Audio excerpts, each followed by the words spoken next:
ګرانو لیدونکو السلام علیکم ورحمت الله وبرکاته. د هر څه له مخه تاسو ټول څخه زه بخښنه غواړم دا چې ما ونه شوه کولی تاسو ته د مایکروسافټ اکسل د فنکشن او فارمولو کورس په منظم شکل ریکارډ او ویډیوز تاسو ته یوټیوب ته اپلوډ کړم. په تیرو درسونو کې چې کوم فنکشن او فارمولې مونږ لوستې وې هغه د مایکروسافټ اکسل 2019 ورژن کې ریکارډ شوي وې. د نن نه وروسته به موږ تاسو خپل ټول درسونه که هغه فنکشن او فارمولې دي او که د مایکروسافټ اکسل ټابز دي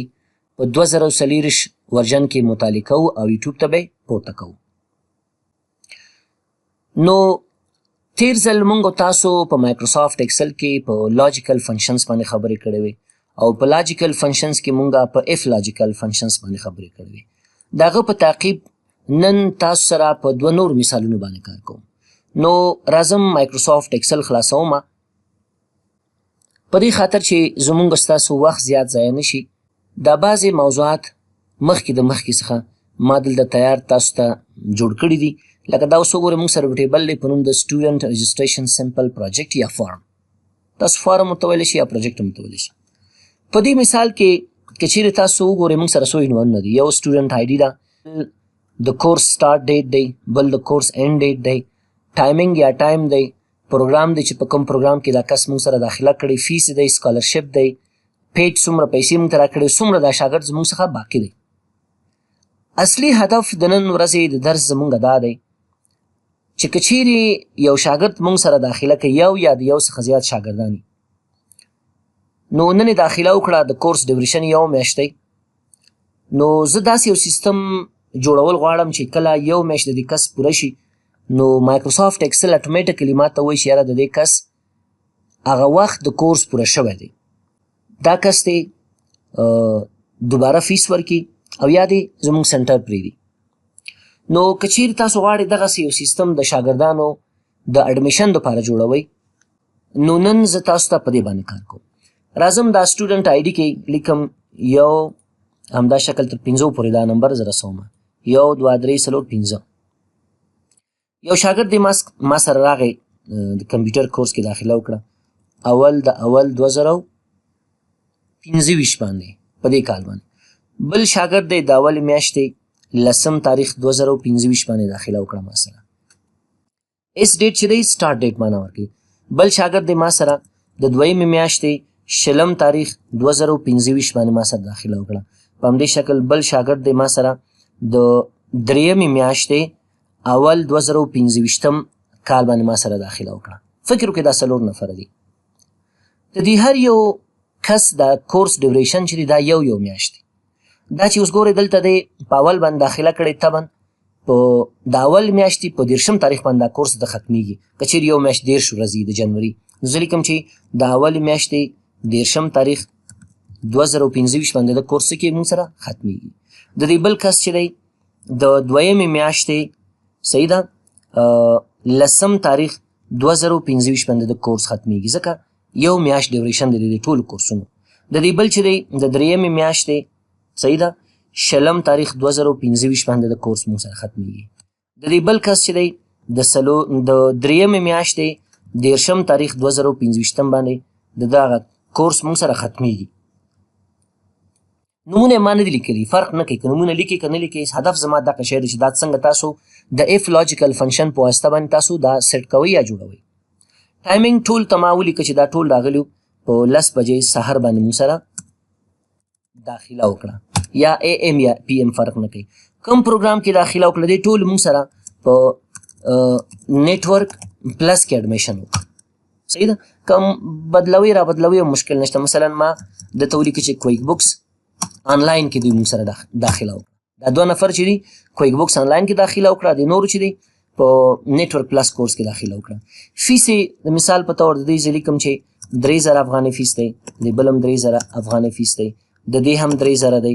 او د دې بل هم 3000 دی. سکالرشپ مې ټول ته 0 ولیکه. سکالرشپ یا ډسکاونټ دوی دپاره نه لرو. دوی خپله ټول فیسونه موږ ته راکړو. پیج څومره دی 3000 روپۍ. بیلنس څومره دی څومره باقي په دوی باندې فیس پاتې دی مساوي سم داسې هم لیکلی شئ. زه ورته یم چې یاره د فیس نه واخله منفي که پیډ وګوره چې څومره باقي فیس په دوی باندې پاتې دی. نو دا فنکشن چې کوم دی کې تاسو تطبیق کړه دې ځای نه به واخلئ تر لاندې ځي پر دا ځای ټول سلیکټ کړئ او کنټرول ډي به کلیک کړئ نو هغه لاندې هم تطبیق کېږي دا کم فنکشن چې یا فارموله چې موږ استعمال کړه نو اوس د دې ټولو موږ سره بیلنس صفر دی په دې معنی موږ نه قرضداره نه دي اوس راځو دې ته چې که چیرې د دې کسانو تاریخ تېر شوی و زما پام نه وي ځکه زه خو نشم کولی چې د هر کس هغه بل جدا جدا چک کړم چې وایم چې یاره د په دغه تاریخ موږ سره داخله کړو په دغه تاریخ د دغه کورس موږ سره اډویشن ختمېږي دا باید سر نه موږ سره داخله وکړي او فیس راکړي موږ ته نو دلته راځم لیکم مساوي اف قوس شروع که چیرې ستاسو په یاد وي هغه د اف لاجیکل فنکشن هغه سنټکس چې دی په دغه شکل باندې و چې اول به موږ مساوي لیکله هغه نه وروسته به هم اف لیکله قوس به م شروع کړو لاجیکل ټیسټ به م ورکړو که چیرې لاجیکل ټیسټ ټرو څه کار وکړم که چیرې ټرو نه یعنې فالس څه کار وکړم نو کله چې تاسو قوس شروع کو ولیکئ چې ټوډے قوس شروع قوس بند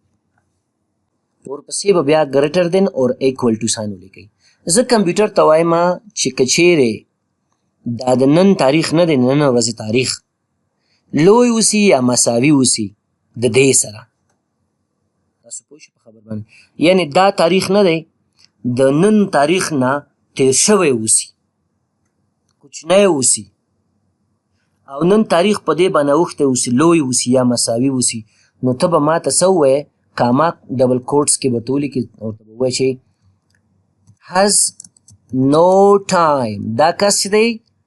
موږ سره نور ټایم نه لري او که چیرې نه و کاما ولیکه has time دا کس وخت لري موږ سره قوس بند د هغه نه وروسته انټر باندې به کلیک کړي اوس وګورئ زه دغه فنکشن چې ما هلته تطبیق کړی داسې لیکوم تر لاندې دې ځي پورې دا انتخابوم او کنټرول ډي کلیک کوم دا کس تاسو وګورئ د ده اینډ ډیټ کم تاریخ دی د اولې میاشتې 13 تاریخ نن کومه میاشت ده د درېیمې میاشتې 10 تاریخ دی نو طبعا د ده وخت تېر شوی نو ځکه وایي هز نو ټایم دا کس دی دوباره داخله وکړي او فیس دې ورکړي په همدې شکل دا کس که وګورئ د ده اینډ ټایم چې و د دویمې میاشتې 10 تاریخ اوس د درېیمې میاشتې 10 تاریخ دا هم ټایم نه لري د دې کس که چیرې تاسو وګورئ اینډ ډیټ یا اینډ ټایم د ده چې دی د درېیمې میاشتې 20 تاریخ دی د درېیمې میاشتې 20 تاریخ دی او اوس موږ سره د درېیمې میاشتې 10 تاریخ دی نو ځکه ما ته وایي هاس ټایم او د دې بل وګورئ دا خو بالکل ټایم لري ځکه اوس چې دی د درېیمې میاشتې 10 تاریخ دی او د ده کورس ختمیږي د درېیمې میاشتې په 13 تاریخ باندې خو که چیرې زه ولیکم چې د درېیمې میاشتې 10 تاریخ 2025 دا بیا ما ته وایي هز نو ټایم وګورئ تاسو هلته ما ته وایي د ده کس وخت پوره شوی دی تاسو پوه شئ په خبر باندې نو دغسې یو سیستم به تاسو هغه خپل د شاګردانو هغه د اډمیشن کم فارم چې دی هغه کې جوړوئ کم شاګرد چې تاسو سټارټ ډیټ اینډ ډیټ ولیکئ اټومیټیکلی تاسو ته وایي چې د وخت شته که نشته که وخت یې درس ته دې راځي درس ته وایي که وخت یې نه وي استاد ته حوال ورکړئ یا کم کس چې د حاضري مسؤل دی چې وروره د کس ته وایي ستا وخت پوره شوی دوباره داخله وکړئ تاسو پوه شئ په خبر باندې دا موږ سره یو مثال د دې نه وروسته بره دلته ما سره یو بل ټیبل دی دا هم ډېر زیات یو مهم فارم دی کم کسانو چې د انګلیسي IRC سیستم لوستی اوسي په هغه کې سیستم داسې و هغه د امتحان طریقه داسې وه طرز د امتحان چې 15 کویزونه به و د شاګردانو څخه به اخیستل کېدل او 3 دانې ټیسټونه به و د هر کویز 20 نمرې وې او د هر ټیسټ 100 نمرې وې دا به بیا جمع کېدلې چې مکمل 400 نمرې کېدلې او د هغه نه وروسته به د هغه ریزلټ معلومېدله تاسو پوه شئ په خبر باندې چې معلومېدله ریزلټ معلومېدله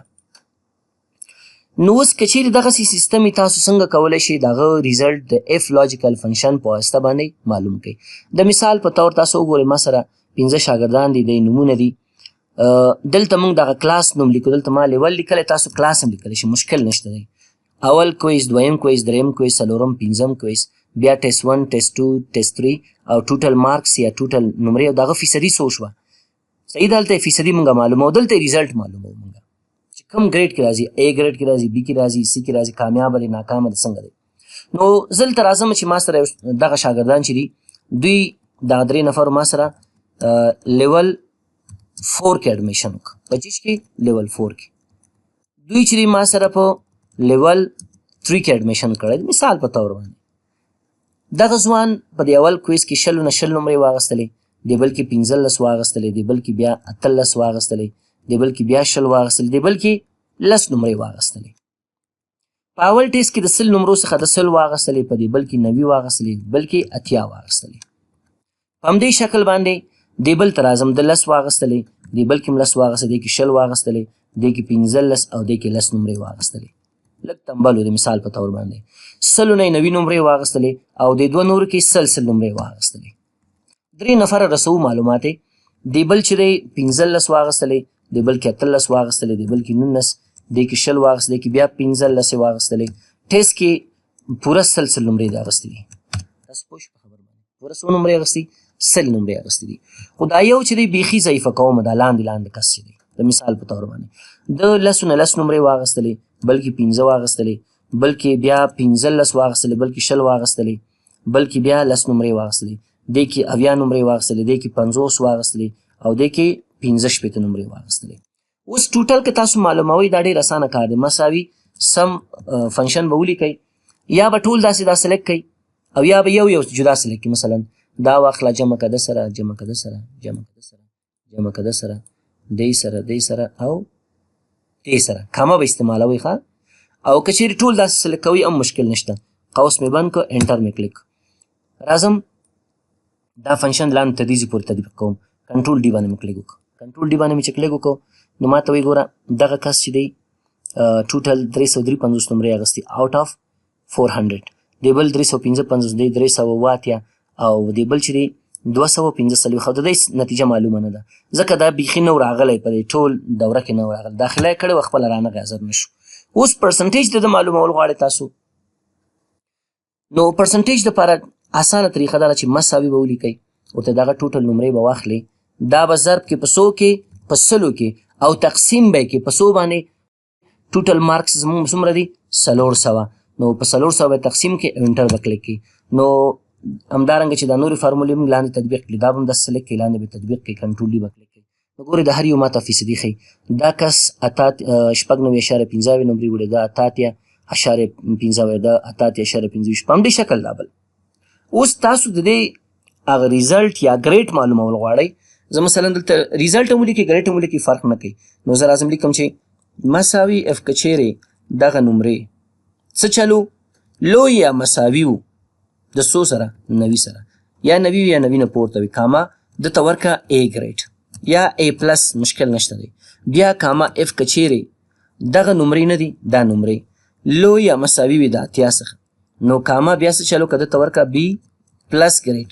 بیا کاما اف که چیرې همدغه نمرې دا یو ځای به انتخابوي ورته، بیا همغه فنکشن مونږ لاندې تطبیق کوو. دا لو یا مساوي و د 80 سره، کاما څه چلو که دته ورکه C ګریډ. کاما اف که چیرې دغه نمرې لو یا مساوي وي د 50 سره، نو کاما به ماته څه وایي چې دا کس پاس شوی دی، صرف کامیابه شوی، ګریډ کې نه دی راغلی. صحیح ده. او کاما بیا لیکم اف که چیرې دغه نمرې کوچنی یا مساوي وي، کوچنی لیکم مساوي نه لیکم، که کوچنی وي د 50 څخه، بیا کاما څه چلو که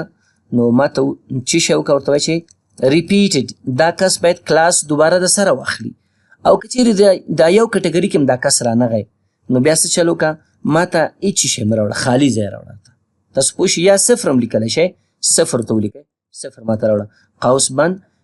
بل قوس، بل قوس. څو اف چې تاسو استعمال کړئ په هماغه اندازه به قوسونه تاسو کلوز کړئ، انټر به کلیک کړئ. نو څه چل کوم، دا فنکشن هم د نورو غوندې لاندې تطبیق کوم. دا ټول ځای مې سلیکټ کړئ. نو تاسو وګورئ دا کس چې دی A پلس کې راغلی دی، دا هم B پلس کې دی، دا هم B پلس کې دی. تاسو پوه شئ په خبره باندې، دا صرف پاس شوی دی او دا چې دی ریپیټډ دی. که دې ټولو ته موږ مثلا نمرې داسې ورسوو، دلته مې لس ورته ورکړئ، صحیح شوه، 100 نه. او دې نورو کې مې مثلا 50 ته ورکړئ د 100 نه، ګوره پاس دی. خو که د یو کې زه 40 ورکړمه بیا ماته څه وایي دا ریپیټډ، ځکه د 50 څخه نمرې کمې دي. اوس سوال دلته دی چې بعضې کسان داسې وایي چې استاد دا خو صحیح شوه، پرسنټیج یې مونږ ته معلوم شو، صحیح ده، خیر اوسئ، ګریډ یې مونږ ته معلوم شو. اوس دغه دوه کسانه که چیرې تاسو وګورئ دا دواړه B پلس ګریډ کې راغلي، تاسو پوه شئ په خبر باندې. په همدې شکل کېدی چې ډېر نور داسې کسان اوسي. نو تاسو پوښتنه دا کوي چې مونږ غواړو خپل اکسل ماته معلومات وکړي چې دا خو بي پلس دی دا هم بي پلس دی بغیر دغه نه چې زه د دې نمرې وګورم 1000 نفر نمرې څوک جدا جدا یو دانه ګوري ماته دا معلوم شي چې دی کې اول کم یو دی دویم کم یو دی دریم کم یو دی څلورم کم یو دی A او B خو معلوم شو که چیرې ټول په A کې راشي نو بیا اول دویم دریم دی کې څوک دی نو د دې لپاره څه چل کوو مونږ سره یو فنکشن دی په مایکروسافټ اکسل کې په نوم د رینک هغه نه استفاده کوو دلته څه کوم بیا لیکم چې ریزلټ څه مې ولیکه ریزلټ مې ولیکه صحیح ده ریزلټ مې ولیکه راځم لیکم مساوي رینک چې مې کله ولیکه قوس بند کوي قوس چې بند کو